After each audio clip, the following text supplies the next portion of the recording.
Hi, this is Bob Papa, voice of the New York Football Giants, and this is the Big Blue UK and Ireland podcast.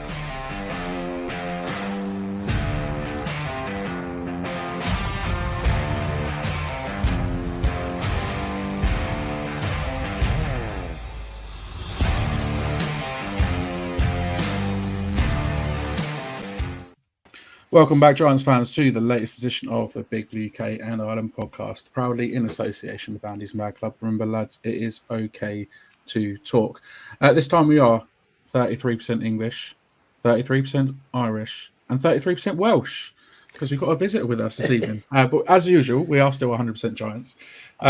Shane's away with England miraculously reaching the quarterfinals of the Euros on Sunday. And producer Craig is in recovery mode following his surgery last week. Get well soon, mate.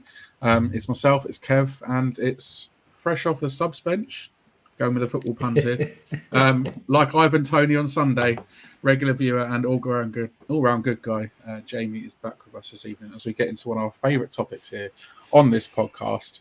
We'll definitely one of Shane's favourite subjects anyway. We're breaking down guards and tackles on the O-line as they're next up in our schedule for our roster state of play.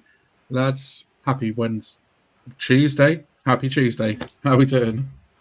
Yeah, good to be back on with everyone. I say everyone. It's like the main man and the sub is fantastic. Mix it up a wee bit, change things up. But just back from a stag do myself this past weekend, and I'm feeling a bit delicate today. But you can't miss the pod just for being a little bit hungover from a stag do, can you? No, not at all. No, not at all. Jay, how you doing, mate? All good, thanks, mate. Yeah, it's nice being on the subs bench, considering Wales have been on the reserve bench in the Euros. Got to admit, though, I was thinking the other day, I was thinking, please, just hold on. And then, yeah, Jude did what Jude did, so... Exactly. He's the only one that writes the script, according to himself. These boys in the quarterfinals on Saturday. Yeah, I think it's Saturday.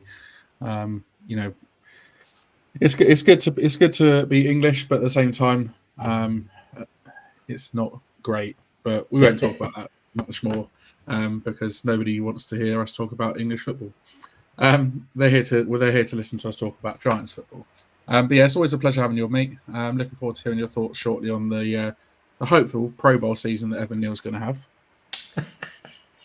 Wow, okay, you went there. Okay. Hopefully. You never know. But as usual... Sorry, again, say again? We're going to clip that one now, okay? Yeah. 100%, that's getting clipped, man. That's going on the old TikTok.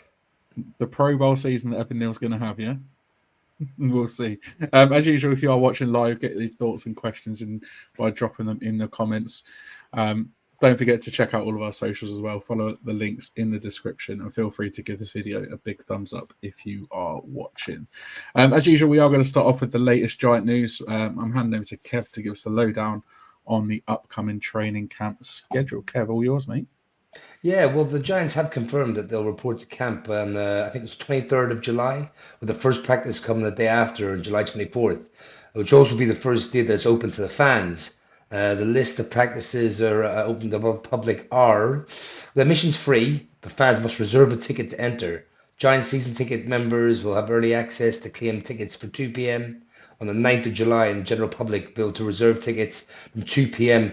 on July 11th. And, last couple of years I've been following these sort of practices and some of the Talking Giants fans and some of the other sort of friends of the podcast from across the pond. And it's always something I've wanted to get over to.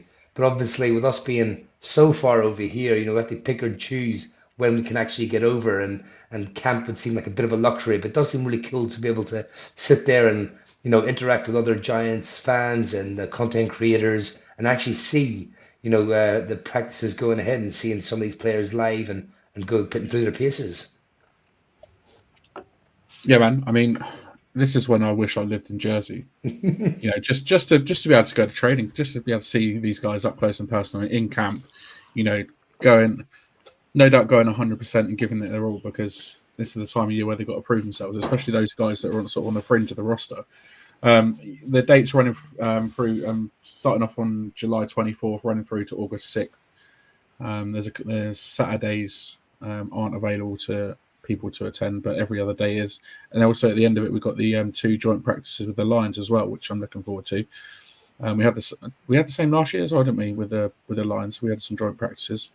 It didn't obviously do us very good last year, but coming off the back of a successful season, it can't hurt us to have some practice time with them as well. So yeah, lots to look forward to in training camp. It's come around quickly. I mean, we're only 3 weeks away now, so it's going to be with us very, very soon. Put it that way, Jay. Any thoughts on the camp? Oh, like you said, I think it just seems like we call it obviously our pre-season over here. It's just a good, like you said, a good sort of get together with the fans. I think that's what I like to see about it. It's big plays, there's no pressure, and people do have a variety of opinions. Like, I know there'll be the rock hard solid MetLife massive that if Daniel Jones gets picked off in training, in practice, oh, he's no good.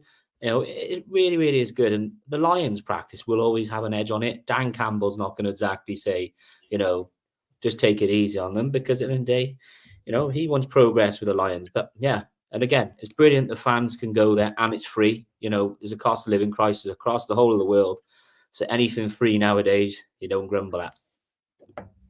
Absolutely not. And if anyone is willing to pay for us to fly over to New Jersey to attend one of these camp days, we'll gladly take that offer. There's 4 of us on this podcast. Even if we can only get 1 or 2 of us over, that'd be great.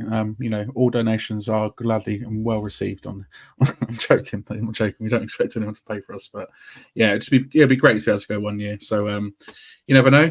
2025 might happen, but at the same time, it's quite a busy time of year, I think, for all of us. So it's kind of unlikely, I think, but you never know what happens. As Steve said, get on the Euro Millions.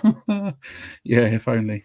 I mean, if I won the Euro Millions, we'd all be going out there to camp in a couple of weeks' time, and it'll be all expenses paid on me. So maybe I should do the lottery. Yeah. Anyway, moving on. Next up, with Hard Knocks premiering tonight, in a matter of a few hours, around 2 a.m, and we can't wait. Put it that way. If you tune in, we'll no doubt be talking. Tune in next week. We'll no doubt be talking about it on next week's pod. But really looking forward to watching that first episode when we can watch it, because we've not actually received confirmation on where and when we can watch it. Unless someone's got some sort of magic tip as to how we can watch it. But anyway, we will keep an eye out. Like, if we'll try and do research to make sure we kind of find the best way to sort of see it if it's not on the zone and stuff like that. So do keep an eye on social medias. We'll try and definitely we'll be doing the research over the next few days, and whatever we find, we'll be putting out there. Yeah, I think I would imagine it's going to be on the zone. You would hope, but you never know really with this. With it over here, I know we've had, like I said previously, other Hard Knocks on Game Pass or DAZN or whatever it is, but we can never be 100% sure until it actually is on there. So, but yeah, if anyone hasn't read it, last week Charlotte Carroll from The Athletic released an article focusing on John Mara and why he's finally allowed the Giants to appear on Hard Knocks, despite his previous opinion of when I'm next to my father in the gates of Heaven Cemetery. So, I mean, what's changed with him? Well, 2 years ago, the Giants' senior VP for marketing and brand strategy, that's a great title, isn't it? Neal Shah emphasised to Mara that reaching younger fans who might not engage with the team's usual digital channels should be a focus when the Giants tell their 100-year story. And obviously, we are in the 100th year of the Giants, and that's the kind of story they're trying to tell. And as part of the pitch, it was pitched to the Giants to collaborate with NFL Films and brainstormed various ideas, including the Wellington Mara documentary, and proposed a documentary to John Mara to highlight a section that showcased the front office side of the NFL. After some deliberation, though, after some deliberation with the NFL, they were given the green light, and then in May it fell under the sort of Hard Knocks umbrella as such. We now know that the series will provide a chronological look at the Giants' off-season, starting with Coach Daboll's message from the season finale in the locker room, and continuing through events like the Combine and the draft. And we got a little teaser this afternoon of Joe Shane talking with Brad. Was it who's the Panthers GM and there's another Brandon GM as well. Bean, the Bills GM. Brandon Bean. That's the one. Brandon Bean, the Jet. Yeah, asking who wants to move up for 6, and then the Panthers GM just goes, "Well, we'll take 2 1s for Brian Burns." It's like, hello. Was that the seed being sown right there? Quite possibly. Find out on Hard Knocks this evening or tomorrow, whenever we can watch it. But yeah, it covers from February to early June, but it doesn't cover the events of the now infamous Black Monday. But that was covered. That was filmed by the Giants in-house crew rather than NFL Films. But do you think that Mara's acceptance of Hard Knocks now means that we might see more openness from the Giants with this sort of stuff, Kev?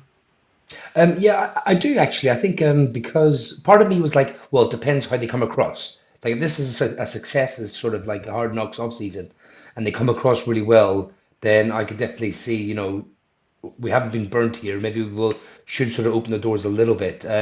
But then obviously they've had final say of kind of what goes out and stuff. So, like we said before, it won't really be painting anyone in the Giants organization in a bad light. So I'm kind of hoping it does, because we rave all the time, like we've said before, about all the sort of stuff that the Giants put out there. And it would be kind of good in a couple of years' time, maybe to see if this goes well, maybe to see a proper pre-season Hard Knocks or even an in-season one. I think it would be like quite an interesting watch. Yeah, definitely. Jamie, do you reckon it's going to be a one-off because of the 100th season, or do you think it could be something that we can look forward to more of in the future? It probably is going to be a one-off. Like we know that Mara's quite stubborn, but like you said, there is the world's changing, and if we want to attract new fans as well, having socials and different platforms, TikToks, all this, is brilliant, because again, we're not the most successful at the minute, but we are a great franchise and we have a lot of history. So we need to keep the main fans and attract new ones, because everyone else is going to go to the Chiefs and all these. But I'd love to see it. Like you said, you've seen different series, haven't you? Like they're doing the quarterback thing on Netflix. It's going to be wide receivers next, isn't it? Yeah, and again, if we're more open and we're more sort of, pardon the pun, receptive to it all, everyone's going to be talking about American football. Then all of a sudden, the international games are going to be, oh my goodness, they're going to be crazy. And that's what we want. We want the NFL as a brand to keep raising his profile. Just don't take our tickets, that's all. Very good point. The Giants have linked up with Germany, haven't they? And they've got that sort of partnership with Germany now. And it's almost like, what more do we need to do here in these islands to get the Giants to link up with us? Because we've been doing this for a few years, and the Giants came here in 2007. That was what, quick math, 17 years ago. So it's not like the Giants haven't had a profile in the UK for long. It's the Giants have had a profile here for a long time, so it kind of makes you wonder why. But yeah, social media is the way forward. Social media is king at the moment, so or queen, whichever way you look at it. So it seems silly not sort of build on it, but I can absolutely see John Morrow going, no, one and done, not doing any more, apart from the odd snippet on like Giants Life that we get every year. So watch this space, I suppose. The snippets we've got are brilliant. Like, we're all on edge. I mean, we've kind of been drip fed. The first point I saw was the Saquon with Joe Shane on the phone sort of thing. So that's the first thing. We're like, oh my goodness, I want to see that. Now all of a sudden we've seen Brandon Bean with Joe Shane, at the Senior Bowl. You're thinking, right, now we want to start. We want to really hear how this goes. How he's gone from 2 firsts to 2 seconds. So it'd be interesting to see. Obviously, like you said, it's not going to paint anyone in a bad light, but already it seems like it's going to polish Joe Shane's negotiation skills in a very good light. Yeah, let's hope so. And like Steve said, proof's in the pudding. He's willing to reach out to new fans, seeing as that Germany partnership. And once upon a time, those dinosaurs, they didn't want to or didn't need to. So, there is obviously some sort of movement. So you never know. In another 17 years' time, we might see that link with the UK coming. And hopefully sooner rather than later. But if you haven't read the article by Charlotte, 100% recommend giving it a read. It's a fantastic article, and it gives you a great insight into what we can expect to see from this sort of brand new version in the Hard Knocks sort of series as such. But yeah, really good read on The Athletic. All right, that's the news. Moving on to what we're paying our close attention to this week. It's the state of play, and like I said, we're turning to the big boys in protecting, or at least meant to be protecting, Daniel Jones. So our guards and tackles, starting off with our offensive guards. Kev's going to lead us off with one of our biggest off-season additions. Over to you, mate. Yeah, we're going to start off with guards, and we start off with new signing Jermaine Eluemunor.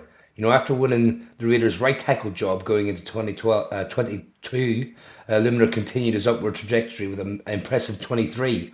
They saw him appear in 17 games, starting 14 of them. He took 100% of the offensive snaps in 9 games last year, while also playing 90% in 4 games. He contributed massively to a great all-round play from the Raiders. Last season, which saw the team ranked 12th in sacks allowed, and one of Eluemunor's standout plays from last season was actually against new teammate Kayvon Thibodeau, which saw Jermaine negate the bull rush before denying a rip move, as well as giving the quarterback time to attempt a 50-yard throw.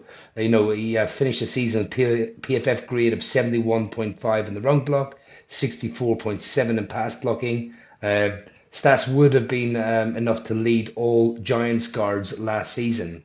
Just quickly on his stats, he had 28 pressures, tied 40th, 16 turries, 6 quarterback hits, only 6 sacks, and 5 penalties. So they're all like really good, and you sort of seems like an improvement. And there was a debate whether he would be tackle or guard, but expectations for this coming season, despite playing right tackle and excelling there in the previous 2 seasons, the Giants have been lining them up at left guard during this preseason. Now, he does have plenty of experience at guard position. However, it's mainly been on the right-hand side. One thing to note with him is that whether Evan Neal struggles at right tackle and how long he'll potentially give it until moving Eluemunor to his more natural position, that's something really to look out for. What type of leash will Evan Neal have? And with him taking all the guard reps and none the tackle at the moment, it will be interesting to see sort of like how that plays out. You're really kind of hoping Neal takes it and runs with it. Yeah, man. I mean, moving on to the other sort of big off-season addition is obviously John Runyan. Just to have 2 solid guards in there is going to make a massive difference. Runyan coming off a mixed season. He's been in the league for 4 years. He started all 17 games last year for the Packers. He was sort of frequently put in rotation with Sean Ryan, and took a sort of step backward in production. His career worst in the run blocking game with 53.2 PFF grade. His pass blocking is slightly better at 62.4. But it was a big step backwards from his previous season of 77 in pass blocking. So, it shows like he's been in rotation a bit more, so his production did drop off a little bit. But looking at the rest of the Packers' interior O-line, it would show that this issue wasn't just related to him. There was only 2 of the interior guards that actually outperformed those grades. So, the whole Packers O-line obviously dropped back a little bit last season. Some of his stats, he allowed 22 pressures, 14 hurries, 6 quarterback hits, only 2 sacks, which isn't bad, and gave up 6 penalties. Now, the expectations for Runyan, it's more than likely based on 1 or 2 things. The first is his durability, especially with the Giants' injury history. He's not missed a single game in his career. He's also played in 25 games across his final 2 seasons at Michigan as well. And the second is his ceiling. His 4 seasons in the league, he ranks 21st among qualifying guards in PFF pass block grade with 70.5. Now you think of how many guards play in the league week in, week out. That's 32 teams, 2 guards on each. 64 guards. Starting guards, plus then all those rotational pieces coming in, that's upwards of 100, 150 players, and he's in the top 20, top 25, so he's in that sort of upper echelon of those guards and giving up pressure on just 3.5% of those pass blocking snaps over that same timescale as well, which is fantastic news for Daniel Jones because God knows he needs time in that pocket. But he's pretty much nailed on to be starter opposite Eluemunor, unless something drastic goes wrong in camp, which touchwood nothing does. And let's face it, it's going to be a marked upgrade on last year. But combining the two together then with Runyan and Eluemunor, like I said, the fact we've got those two new guards should give the Giants more stability than the sort of revolving door we've had in the recent few seasons. But how important do you think it's for them to hit the ground running, Jamie? It's massive, simply because we can't be any worse. These two guys have been around the block. I love Eluemunor simply because of that British sort of connection. But he seems to be like that tough, smart, dependable. That's what we hear all the time. The same with Runyan there is tough guys, they'll have each other's back. But they've got good IQ. They seem to understand, which is going to be key. And Marcellus's sort of stewardship, should I say. They've got a job as well. Let's not forget to help Evan Neal, because Evan Neal is struggling. He can put a brave face on, but these guys have been around the block. They know what it takes in different schemes with different players to do it. And again, we've got a franchise quarterback who is like Marmite, but he can't afford to be injured again. He needs time in the pocket, a couple more milliseconds, whatever, just to find Wandale, Jalen, all our receivers, because we can't have another season like last year, guys, can we? No, absolutely not. And just to touch on that as well, I think it will definitely, we touched on a little bit last week, given that stability will also help JMS in the middle, the center position massively as well. And if you can have those three working really well together, consistent, they don't need to be outstanding. We've said this in the past. They just need to be average to above average. And I think obviously with Eluemunor's right tackle experience in obviously the passing game and fast edge rushers, and you just talked about Runyan's abilities in the pass blocking, and I honestly, I've mentioned this before as well at the end of the season a few weeks ago. They're going to pass the ball. I mean, Dable will be calling plays, and he'll be calling a lot more passing plays than running plays. And I think he's trying to build this O-line to sort of like help with the passing plays, because Daniel Jones has to have a good season. He has to. They can get out of the contract after this year. So I think Dable's going to go down fighting, playing his style of football, and he's going to get Daniel Jones to air the ball out. And I think this offensive line's been built like that. And these two are massive, massive additions with their pass blocking ability. Yeah, man. I think it is like it's Dave's third season as head coach, and it is kind of make or break for him really at the moment. Yes, he had the first season sort of playoff run, if you can call it that, but last season I think it showed that there was some serious doubts and some serious holes that needed plugging and some serious things that needed sorting out. Evening producer Craig, can't remember the last player to be as likable as Eluemunor. Man's talking the talk on Twitter, and it looks like he walked the walk. Absolutely, I couldn't agree more with that. And he just looks like just a consummate professional. He knows his job. He knows his role on that team, and I'm really excited to see both him and Runyan step into that O-line and hopefully shore it up, because God knows. I mean, how long have we been talking about poor O-line play? Years. There was a little stat that when I saw, and I ran it by Craig, I think we had 85 sacks last year, which is an average of 5 per game. And someone had put online, correct me if I'm wrong, this will go out to the audience, but it was the second worst in NFL history. The only other team that had conceded more, were the Eagles in 1986, who had 104 sacks. Now, again, we're not all Daniel Jones fan lovers, but I often think to myself, I'd probably shit my pants if I'm going to throw a ball and I've got, Max Crosby running one side, Von Miller, because it's not easy. I know that, I'm not sticking up for him all the time, but let's be honest, these guys have got big pressure. It's a big city. And I think Brian Dable said it this week. These guys, when they come to New York, they know what to expect. So that's why they've got to be tough, smart, dependable. Yeah, definitely. And just to touch on Eluemunor again quickly, he just seems to get it. Do you know what I mean? He's actually genuinely excited to be playing for a historical franchise like the Giants. And again, yes, of course, he's a London lad as well, so we will claim him. But he's just saying all the right things, and you believe that he's going to go out there and perform well for us. And you know, we haven't had that in a while. No, I mean, I don't remember the last time we had even just good offensive line play, and the fact that he's linking up with his ex offensive line coach Karen Brasillo as well, that can only mean good things. They obviously get on well. Brasillo knows him, he knows Brasillo, and it's great to have that link to sort of like bed him in, and he's going to be able to bring other guys around him, especially the younger guys as well. The likes of Evan Neal, the likes even JMS in the middle. He's going to be able to sort of put his arms around them and sort of like just sort of show them the ropes and allow the coach to settle in as well, really, really, really nicely. So Definitely, and he would almost be like a second coach because he's going to know Brasillo's systems in the offensive line, and he played right tackle in that system for Brasillo.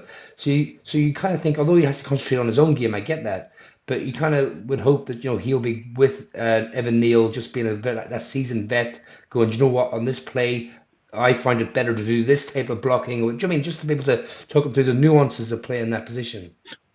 It feels like it's a spot on comment there, because remember, dare I say his name, Dave Gettleman.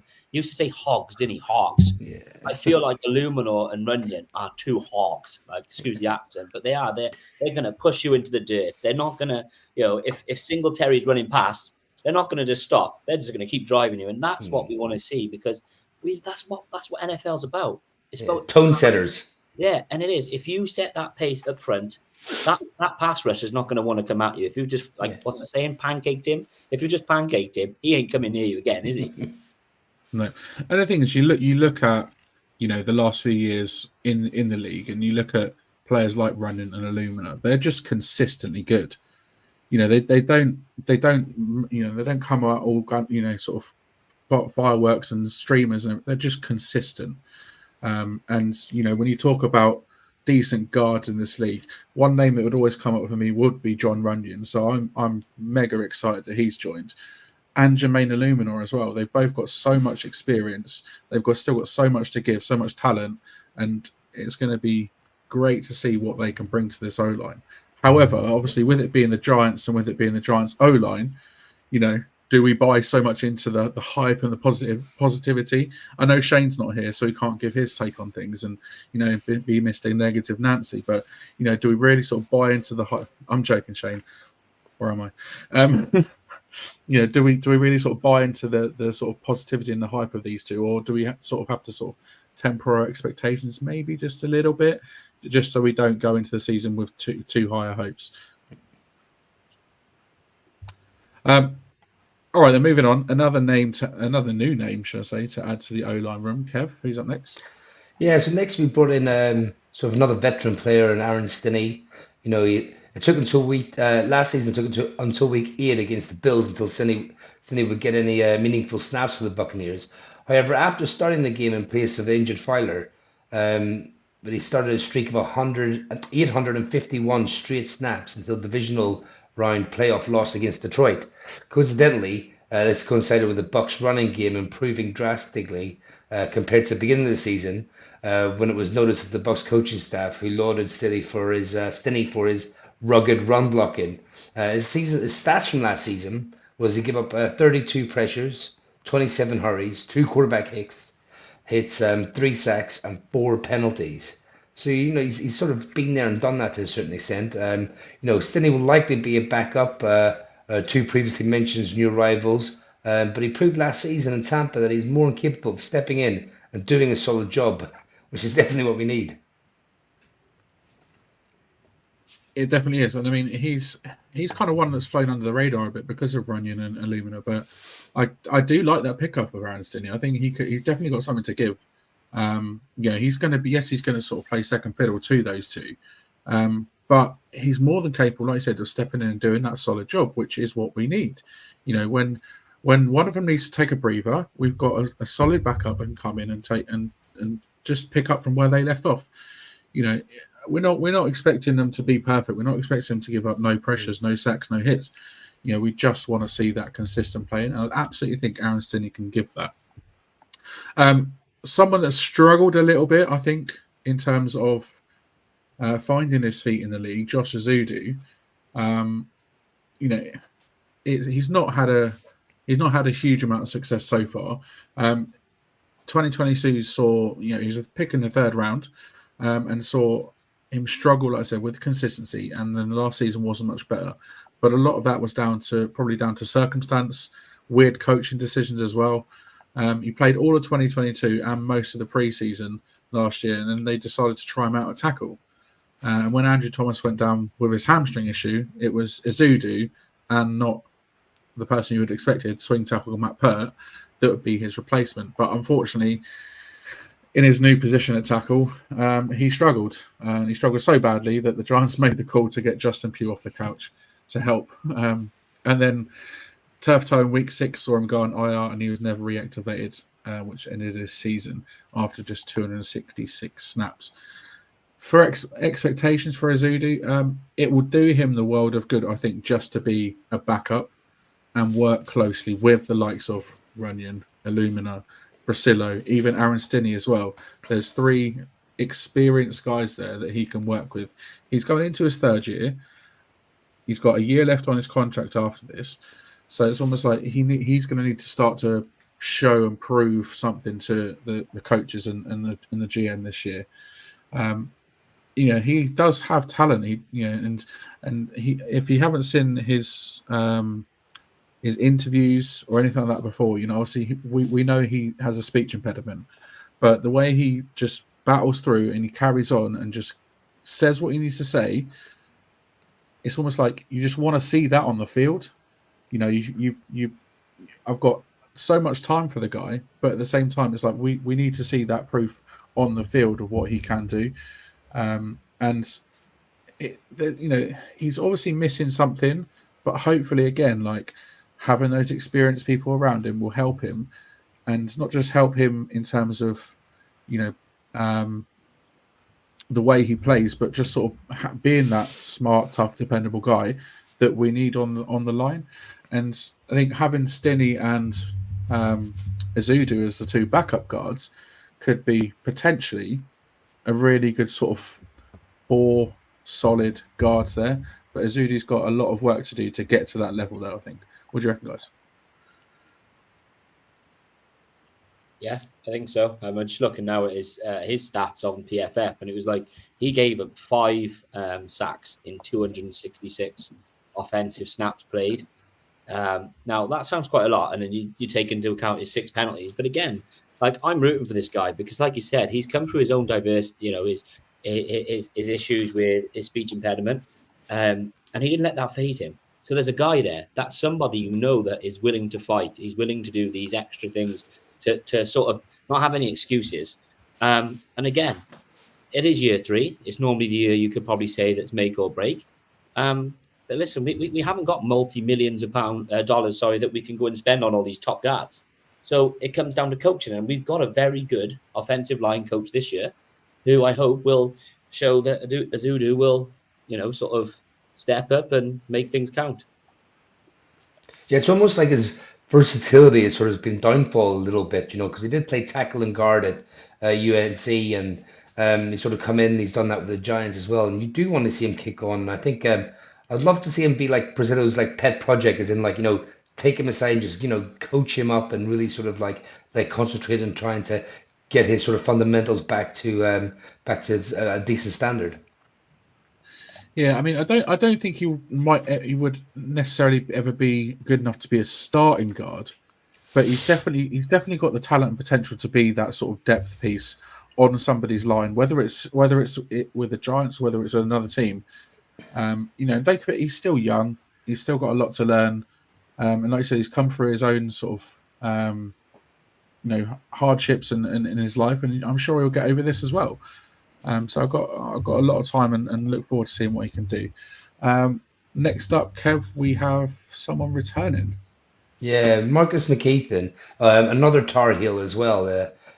Last season, which was essentially his rookie season after an ACL injury wiped out his official rookie season at 22, McKethan was called upon early, having to start at right guard in week 2, something he would do another 4 times in 9 games he appeared in. In those games, however, McKethan's inexperience and lack of game time would be apparent, as he would frequently look lost in the line and unaware of his assignments. Now, going forward, expectations of this coming season, is another one like Ezeudu, who needs to be like a sponge this season, learning as much as possible as he can from the vets and the new coach Priscilla as well. He has the size to do it. It's just whether he shows he's got, the acumen to be able to take on the coaching. But we've talked about these 3 guards now. Stinnie, Ezeudu, and McKethan.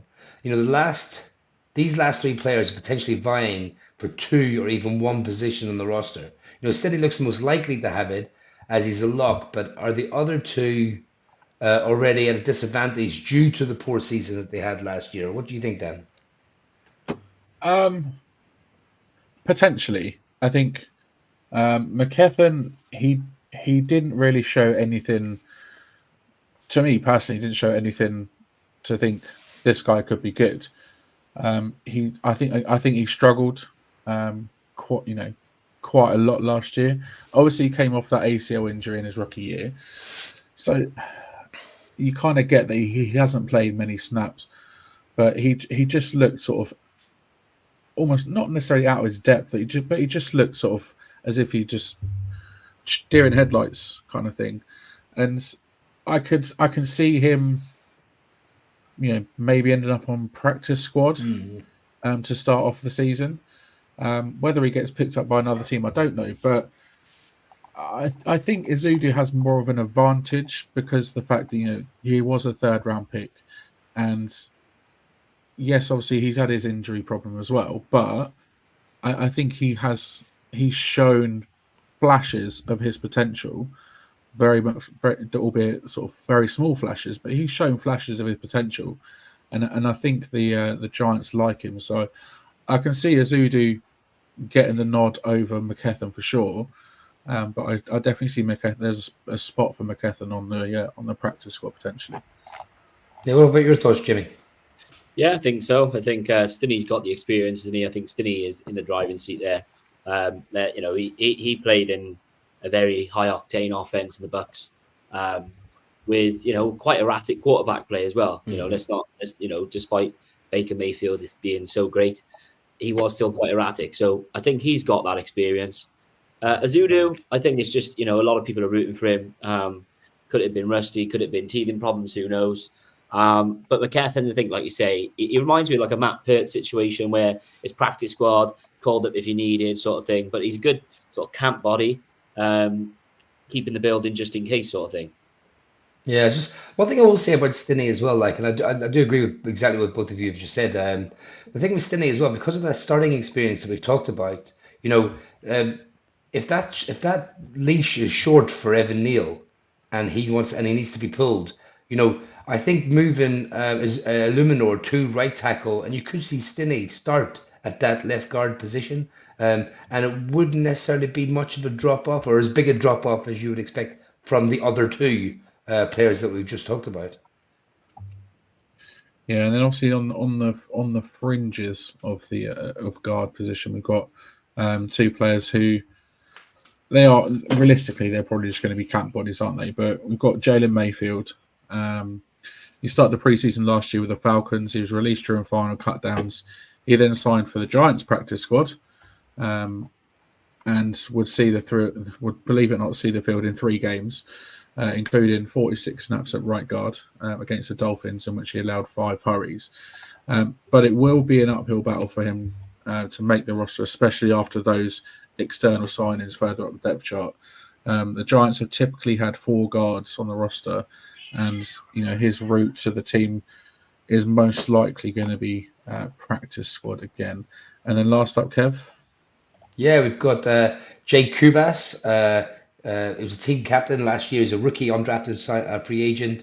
He played 819 snaps from North Dakota State Bison last season. They finished with a 79 PFF grade in both run and pass blocking, but only allowing total 9 pressures, 7 hurries, and 2 quarterback hits. So the expectations going into this season, the Giants gave Kubas an undrafted free agent both a signing bonus, guaranteed money, which definitely shows the intent, and that doesn't secure a place necessarily in the roster or the practice squad.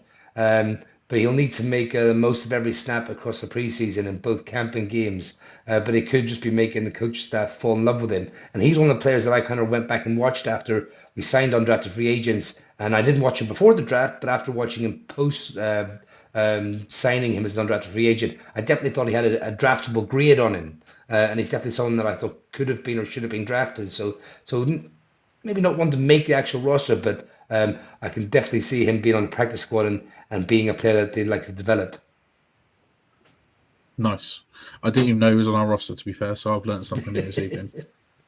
Looking at our previous depth charts at guards going over the last 4 years. Thanks, producer Craig, for this. 2020, we had 3 guards: Kevin Zeitler, Will Hernandez, and Shane Lemieux on our depth chart.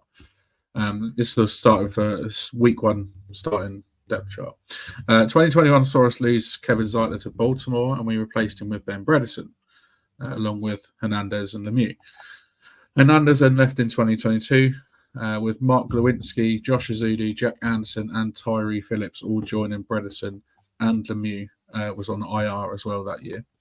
And then last year saw the 53-man roster consist of 4 guards, like we said: Glow, Bredesen, Ezeudu, and Lemieux.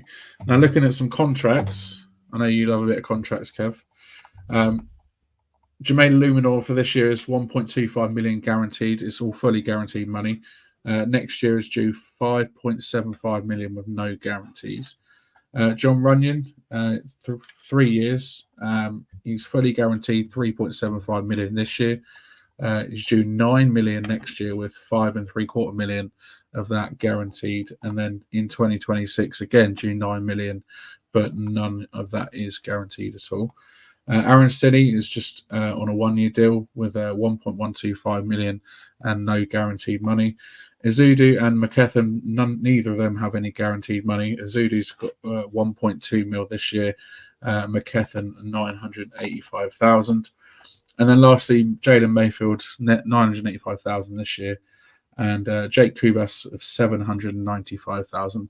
Although he does have a cool $250,000 guaranteed. So even still, even if he doesn't make the roster, even if he doesn't make the practice squad, $250,000 in your back pocket. Thanks very much. Not bad, eh? Not bad for an undrafted rookie.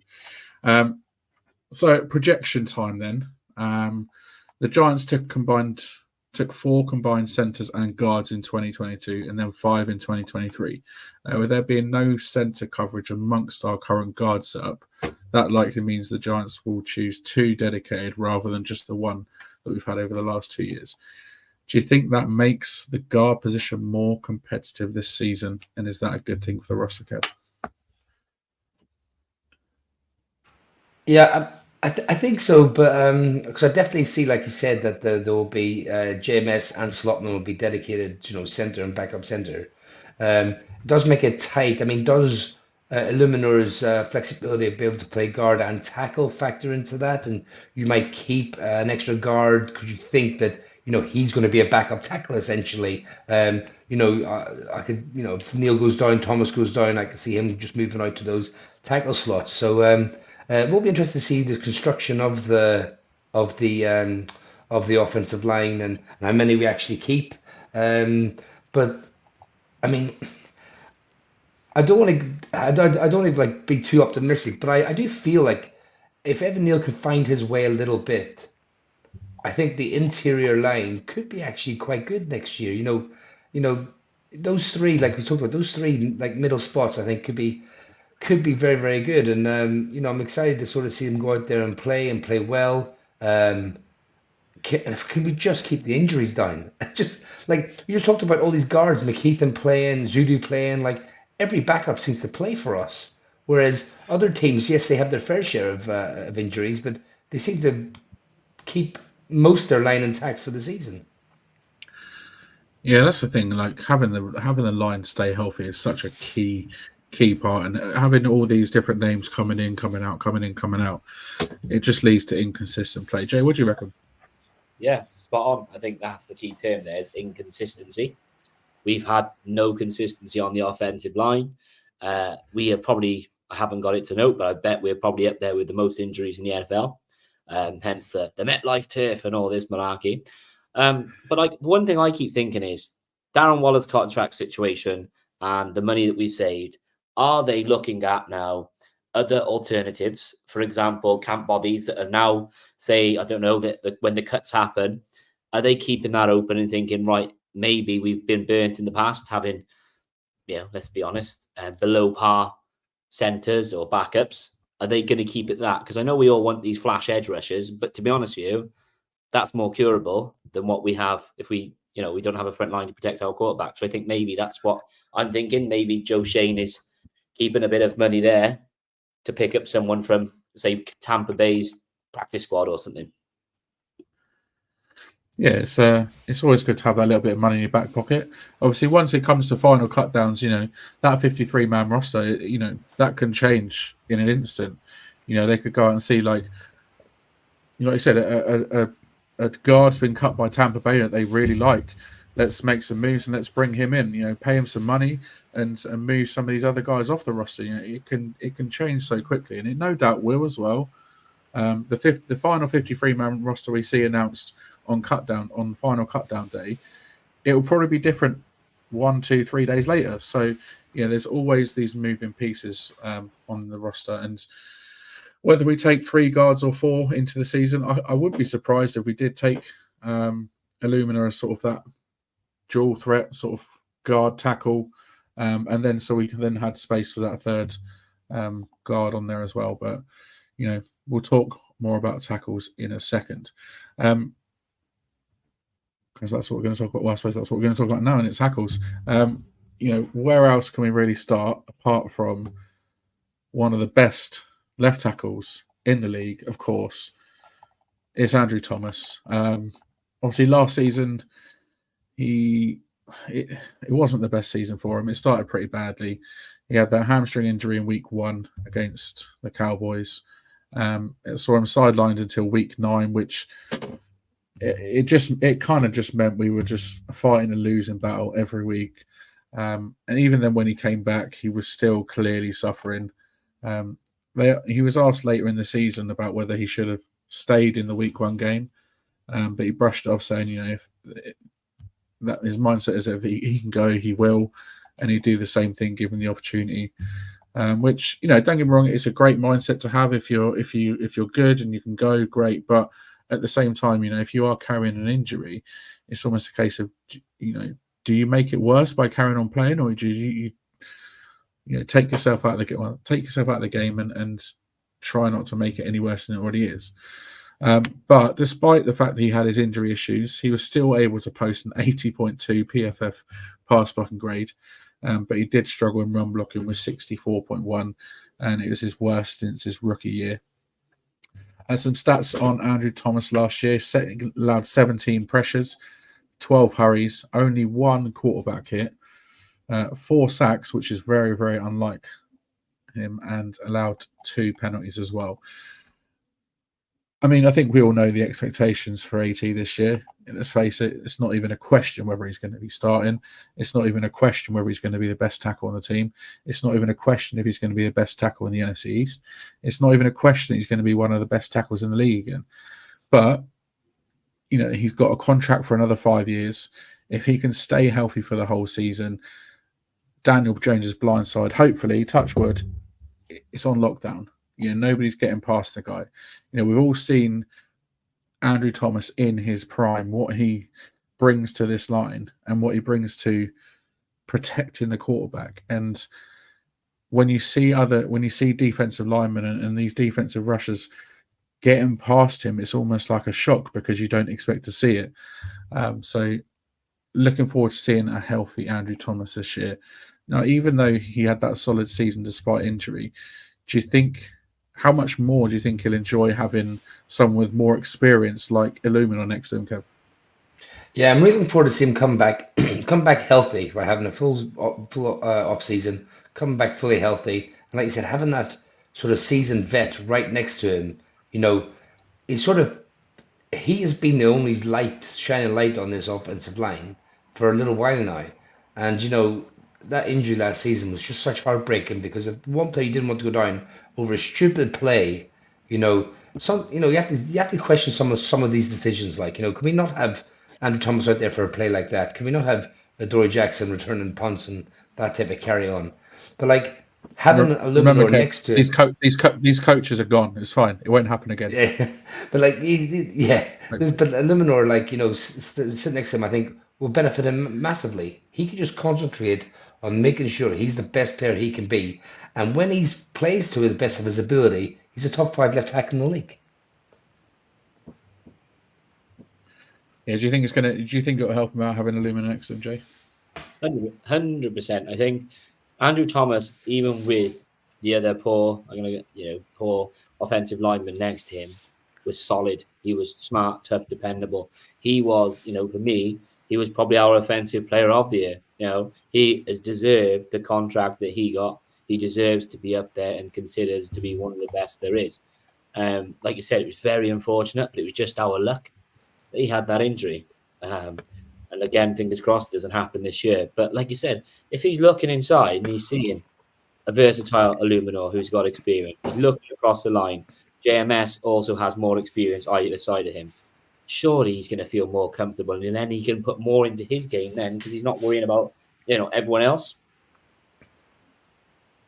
Yeah, and I think the fact that you won't necessarily have to worry about his inside so much means you can focus on that outside. Obviously he's going to need to be careful on his inside, but you can focus on the outside and setting that edge. And yeah, that's one of his main roles, is to set that edge so nobody gets past him. And if he can really truly focus on that, I think that's going to bring so much more confidence to the rest of the line, and not just to him, but to the running back, and also to the guy that matters, to Daniel Jones as well.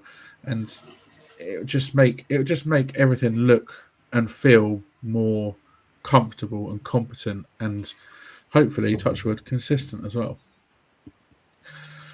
Another standout tackle then, Kev. Oh no, wait, who am I kidding?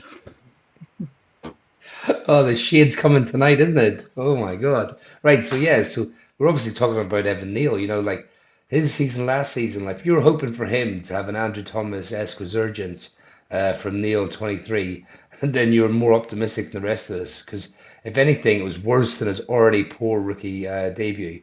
He only played in 7 games all season, allowed 29 pressures, 5 penalties, and just 309 pass blocking reps. And then he had that injury mismanaged until he went on IR in December, after the Giants discovered an ankle fracture. So all in all, it was a shocking sophomore season. That's without mentioning the burger flipping comments that they came out with that everyone absolutely loved. But let's talk about expectations for this coming season. Now, Neal's been partaking in some light training work during the offseason so far, but all signs point to the Giants giving him another chance at right tackle, like we've already discussed. The big difference this season will be that Neal has pressure behind him with the Eluemunor, who the Giants know that can step in, steady the ship if Neal sinks like a stone again. As they say, pressure makes diamonds, and no one other than Daniel Jones is under more pressure. So, in the fans' eyes, Neal is past last chance saloon, yet the coaching staff seem to look at it very, very differently. Why do you think that they're really sticking with this Neal at right tackle situation, Jimmy? It's a hard one. Part of me thinks it's more probably like a financial thing. Part of me thinks, is it because he was drafted by them, and maybe our offensive tackles record throughout the draft has been fairly poor, so you don't want to have that mud on your face. But I just think that they just don't want to give up on him. I think they probably see that he had enough on tape that throughout his college career that there is something in there. Whether it's a mental blip with him throughout games, I don't know. Maybe it was the fact he had just an utter rubbish offensive line coach for the last 2 years. That could be a factor. But again, it is a new start for everyone this year. And I'm trying to put it in a positive tilt for him because, like you said, he can't be any worse. So the only way is up. But hopefully, seeing that experience, maybe he needs to do a bit more learning in the sort of in the room with the guys. And yeah, just like I said, and keep his mouth shut because we don't want no burger flipping episode 2. Definitely not. But like, so Dan, do you think that is a case of they don't want to admit that they got this pick wrong, or do you think there is some other reason why they want to stick with him at right tackle? I mean, they don't want to admit they got the pick wrong, straight up. Of course they don't. But I genuinely think like that. There's more to it.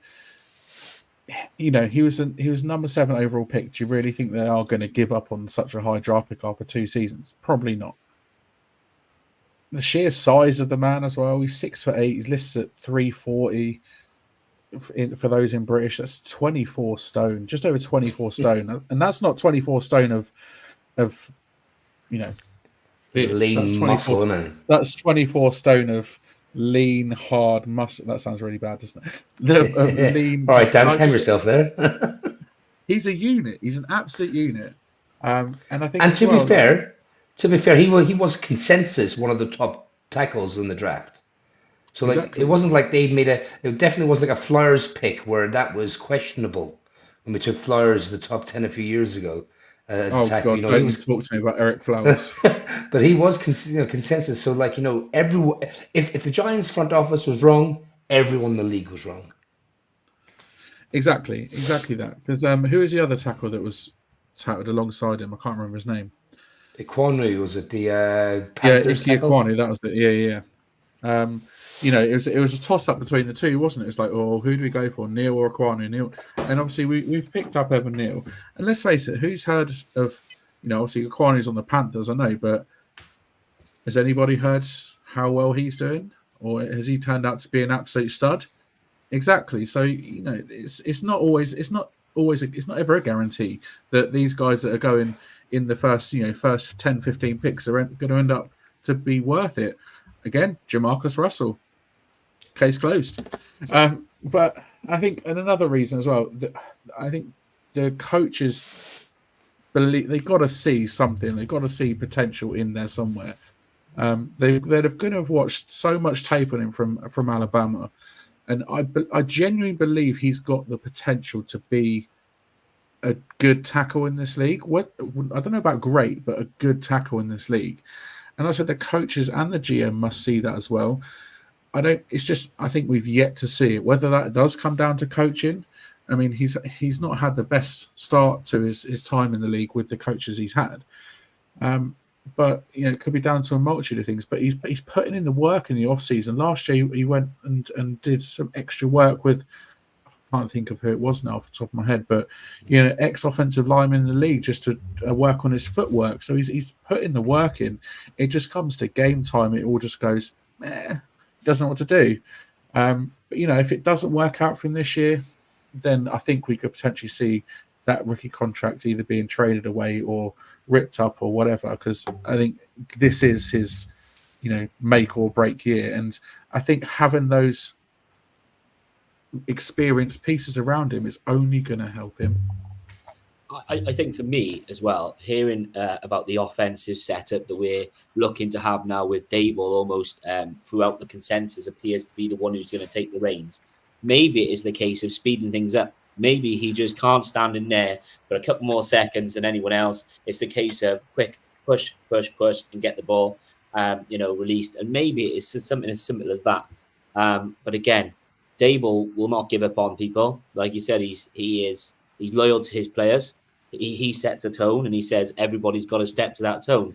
We've seen that if players aren't setting that tone, they're gone. So I think he is probably behind the scenes, like you said, he is probably trying his hardest. But when he steps onto that field, it's almost like nerves or something gets to him. That his mental block just stops. Yeah, and also, won't go. No, I was just going to say, just one last point as well. We have decision to make at the end of this year because we will have decision on his 5th-year option. We have to take that up before his final year. So, so it's all to play for. His whole career in the league is sort of not hinges on this season, but it's a big, big season for him. To be honest, I think is any team out there, if he has a poor year this year, is any team out there going to go, you know what, let's give him a shot. Let's give him a chance. Because he would have had 3 below par, pretty poor seasons in a row. Would any team want to take the risk on him? It's a difficult one when there's so much more talent around the league, and there's going to be more talent coming in the draft next year as well. So it almost is a case of it could potentially be his last chance this year. And obviously that whole flippant comment he made on social media, obviously he apologized for it profusely and whatever afterwards. I think that probably a lot of it probably boiled down to frustration in himself, that he wasn't playing how he knows he can play. Because we saw it in college. We saw how well he could play in college, and it just hasn't translated yet into the league. And I mean, I'm sure, Shane will probably have plenty to say about Evan Neal, and he'd probably have lots of not necessarily nice things to say about Evan Neal, just like we all have over the last 2 years, because he hasn't shown or hasn't lived up to his true potential.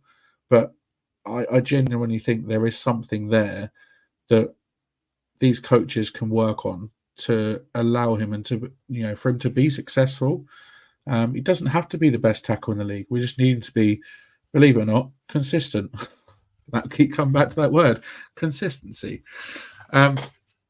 Talking of consistency, we got another off-season signing. That seems to be sort of what we're talking about this evening. Plenty of off-season signings on the offensive line. This time from the Detroit Lions, Matt Nelson, Kev. I know it's over to me, isn't it? Matt Nelson, not you. Injuries on the offensive line for the Lions. It looked like he'd be a long-term starter for the season, but he was put in the starting lineup on week 2, but an ankle injury a week later will put an end to that.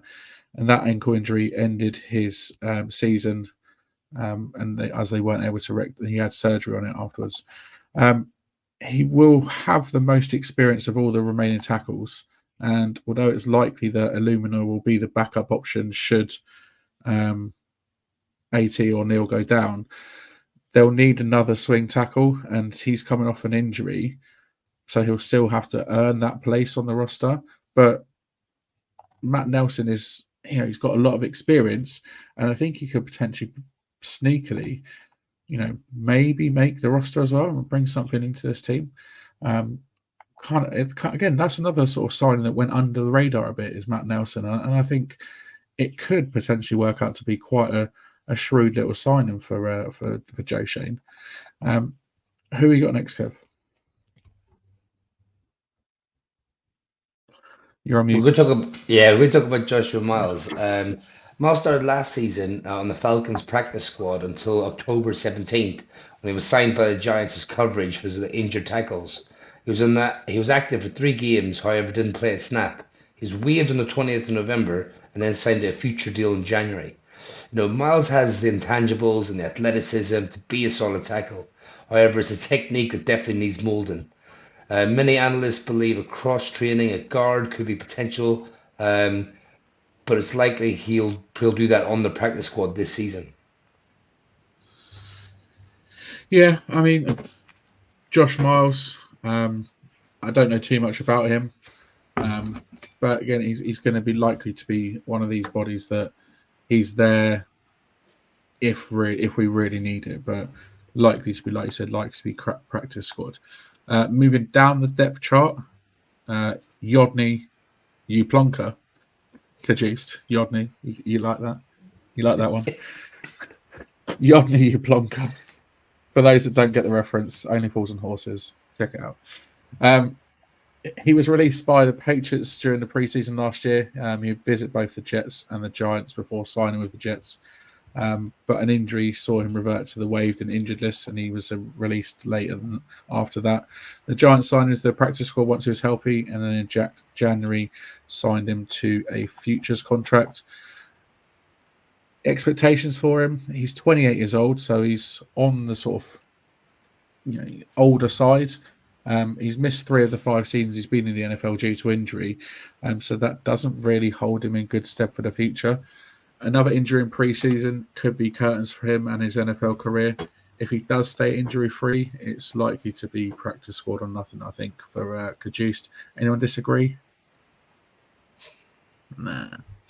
And then last but not least, Kev, who's up? We've got Marcellus Johnson. He transferred to Missouri in 2023 after 5 seasons at Eastern Michigan, but an injury ravaged season saw him contribute in special teams more than his natural position.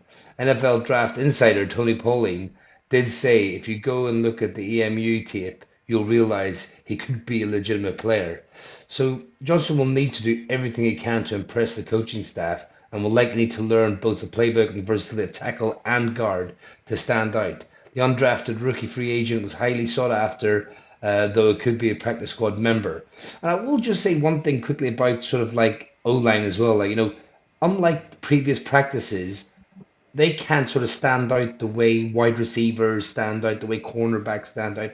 It's not until you put the pads on that you can kind of see, if these players really have anything about them and about how they can move up the depth chart.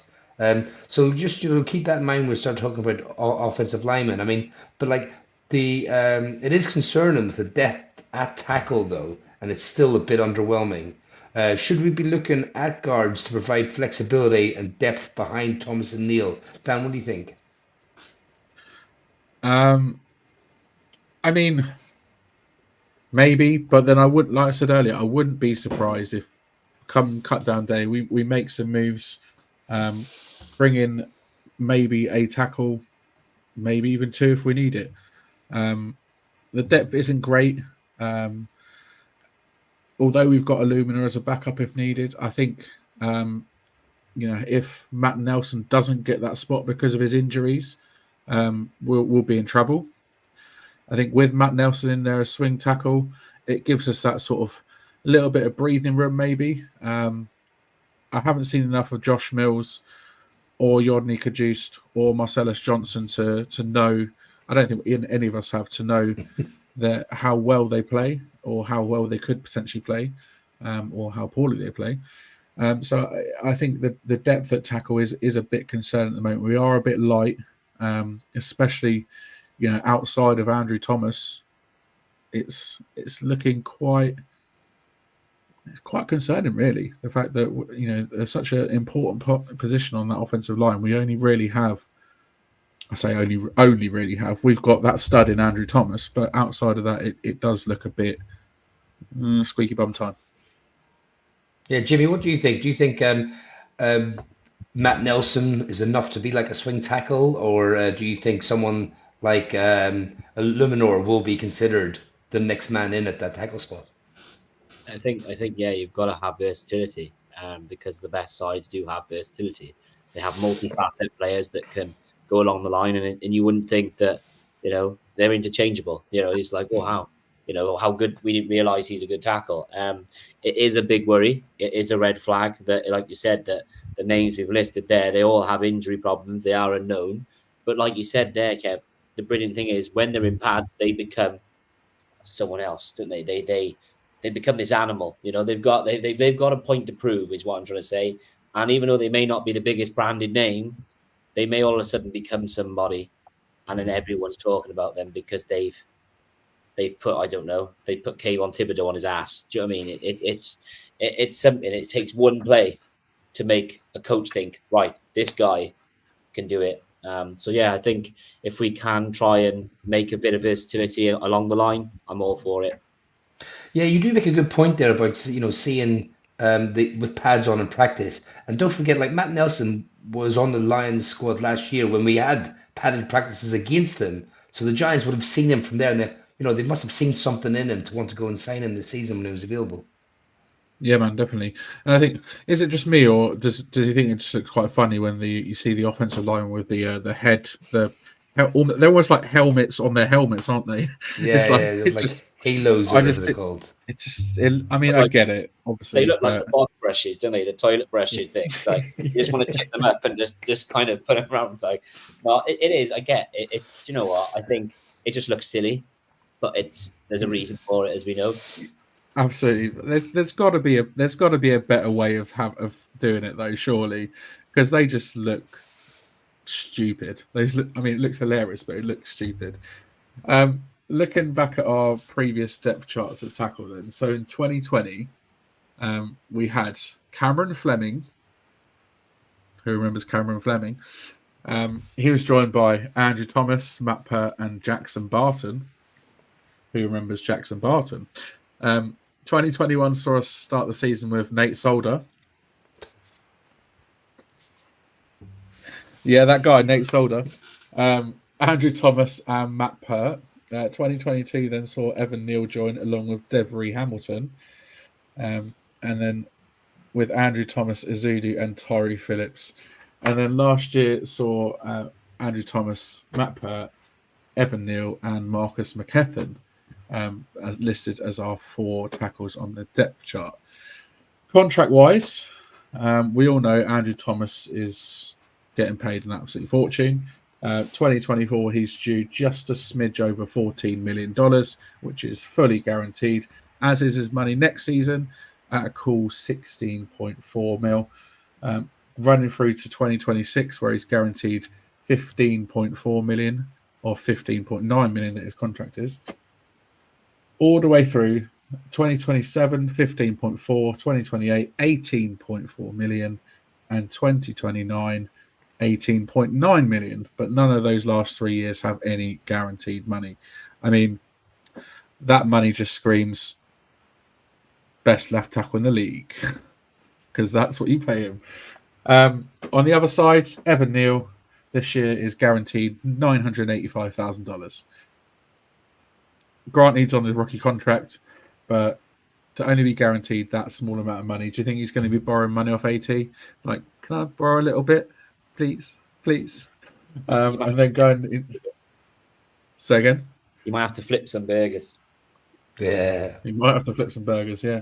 And then moving into next year, 2025, he's guaranteed 1.1 million, which again, if they decide to cut him after year 3, 1.1 million isn't a huge amount of money to lose out on. Matt Nelson, Josh Miles, and Yodny Cajuste are all only on 1-year deals. Nelson and Miles both with 1.125 million with no guaranteed money. Cajuste on $985,000, and then Marcellus Johnson on $795K, again with a cool 150 grand in guaranteed money in 2024. So again, a nice little pretty penny in your pocket just for turning up to camp. His contract next year is $960K, and then into 2026 is just over $1 million. But again, no guarantees over those last 2 years. So looking back, I completely forgot about projections for guards. But we'll talk names in a minute. But like the guards, there was a split in numbers the last 2 years. We had 5 in 2022 and 4 last year. With last year's injuries to Thomas and to Neal, and then obviously with Matt Nelson coming off an injury as well, should we be looking to cut day before we finalise this depth chart of tackles, Jamie? I think you have to, because it sounds daft, but it is a vitally important position, and you don't want to be going into the season having to rely on Jermaine Eluemunor to be versatile and other players to go and plug and play. You don't want that. You need a plan. You need a plan B and a plan C, and it needs to be set in stone. So, yeah, I think we need to wait for as long as we can. Hopefully, no one gets injured. And, see what's what then. Touch wood. Kev, cut day is going to be finalised, do you reckon? Yeah, I mean, like we have had really bad injury history, especially across the O-line. We have brought in players who have a little bit of injury history themselves. So you're always looking to see what's on other people's rosters, to see who might shake loose. Like you said earlier on, Dan, you cut down to 53, and if you're the 53rd person on that roster, 1 minute you're happy, and the next day or two, you're like cut to bring in someone else. So your roster position isn't really ever safe. unless you're like, one of the top guys. But yeah, I think, and they've been quite good at bringing in players. I mean, people like Hudgens, they brought him in on when he got moved to their practice squad, and they Pinnock as well. Look at Pinnock, we got him off the New York Jets. So they have made some shrewd moves where players have come in and actually contributed. So yeah, I 100% think they'll be surfing the market so that will come that cut day. Yeah, so I think with the guards, I think obviously Eluemunor, Runyan, and Stinnie. And do you think Ezeudu's a shoe-in as well? I think those four are sort of there or thereabouts, aren't they? And then obviously with the tackles, obviously Thomas, Neal, Matt Nelson, probably those three. Yeah, and then the other three are sort of on the sort of outside looking in. But again, obviously we talk about this hoping that there is no injuries through camp. We can't predict injuries through camp if they happen. Hopefully they don't happen, because God knows we need some luck with injuries. But it's one of those things that unfortunately these injuries do happen during camp. It's a contact sport. It's not as if like they're not going. They're not making any contact with each other during camp. It's full contact. So you expect injuries to happen, but one unit we just can't afford to have any injuries on is this offensive line. I think we can make do at receive without one of those receivers. Potentially we could make do without some in some other positions, but on this offensive line as a whole, we really can't afford to lose any of them to injury. And if we do, then obviously we're going to then have to potentially look at these sort of players that are going to potentially be further down the depth chart for them to be coming in, and that's, like you said, that plug and play, or we look elsewhere to see who's broken loose from another team. So there's lots to come over the next month in terms of training camp and what's going to happen and where we're going to be come the beginning of September. But tackle and guard, is those two positions that we've spoken about so much on this podcast. They're so key, they're so vital, and if we don't get it right, well, we've all seen how it is when we don't get it right. And unfortunately, we haven't got it right too many times over the last few years. So we really do need to get it right this year if it's to start off a good year, and if it's to sort of potentially keep Coach Dable in his job anyway. It's what more can you say about the O-line that hasn't been said already? Really, I mean, I know Mr. O-line Shane isn't here this evening, but I was chatting to Craig the other day, and we've agreed that in a couple of weeks when Shane does return from the Euros, we'll allow him to speak his mind and have his own section on one of our episodes. Shane's O-line musings. He's our favourite O-line analyst, so it's only fair that he gets his turn to speak about the state of our offensive line. So yeah, you've got that to come. So make sure you tune in for that, viewers and listeners, because that's going to be a good one. There's no doubt going to be a few expletives as well. Anything else to add on the O-line, guys? Or are we all good for now? Until we get. I think we covered that quite well. To be fair, I think we've gone through, talked about every single one of them, given our thoughts and everything, and yeah, I think again, I know I said it earlier, but I don't know whether it's just me always being optimistic, but if a starting five can just stay healthy and play fundamentally sound football, it gives this offense a real chance to go out and put points on the board. Yeah, big time. I think that's literally what it is staying on the field. Stay on the field, complete the play, and get off the field as soon as you can, because we can't afford to pick up any injuries to key players this year.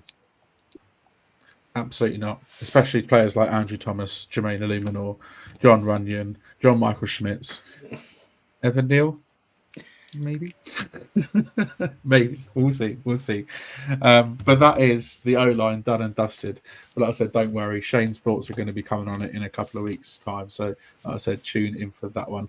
Unfortunately, though, that is all we have time for this evening. We will be back next week, much like England's place in the semi-finals. It's yet to be confirmed which date we're going to be on next week. But we're going to move on to the other side of the ball. Covering your face there, Jay. We're going to move on to the other side of the ball. We're going to walk you through the D line with tackles and edge rushers coming under the microscope. So thoroughly looking forward to talking defense. Anything else to add before we go, guys? No, just we might have some information about how this Brian Burns deal came about and stuff like that. That'd be quite cool to talk about when we come to talk about the D line. But no, well, I'm just going to give a shout out to one of the lads in the stag do, Mark, who is a Giants fan, and he got me in the ugly shirt roulette, and he didn't stitch me up. Fair play. It wasn't too bad. So I've got to give him some props here for not stitching me up too bad. But no, first of all, like Jimmy, thank you so much for coming on, mate. I mean, absolute star coming on, add real value to what we were discussing this evening, which is awesome. And hopefully, yeah, we look forward to get some of the other lads back on again. But yeah, cheers, mate. Really appreciate it. Hey, it's all good. This is all about the Giants community, isn't it? Like I said, the Giants community in the UK especially is growing, but the show as well. It's great to see there's been listeners and watchers from, Europe and America. So long may it continue, guys. Love it, mate. Yes, it's it's great to have you on. It's I think it's what your third, fourth time on here now, and it's great to have you back on, and you're more than welcome to come on at a later date as well. So it's been a pleasure having you on, man. So thanks for coming to spend the evening with us. And yeah, looking forward to talking defense next week. Looking forward to finding out about Brian Burns. Looking forward to talking all about Hard Knocks episode 1 because, there's probably going to be quite a lot to say about that. So, yeah, make sure you tune in next week. Haven't decided on the date yet, so keep your eyes on our socials for that. And you can check out all our socials, including our TikTok and now Twitch as well, by following the links in the description and give this episode a big thumbs up. And feel free to share it too. My thanks as ever go to Kev and to Jamie for joining me, to you, the viewers and listeners, for tuning in. We're signing off. Until next time, let's go Giants.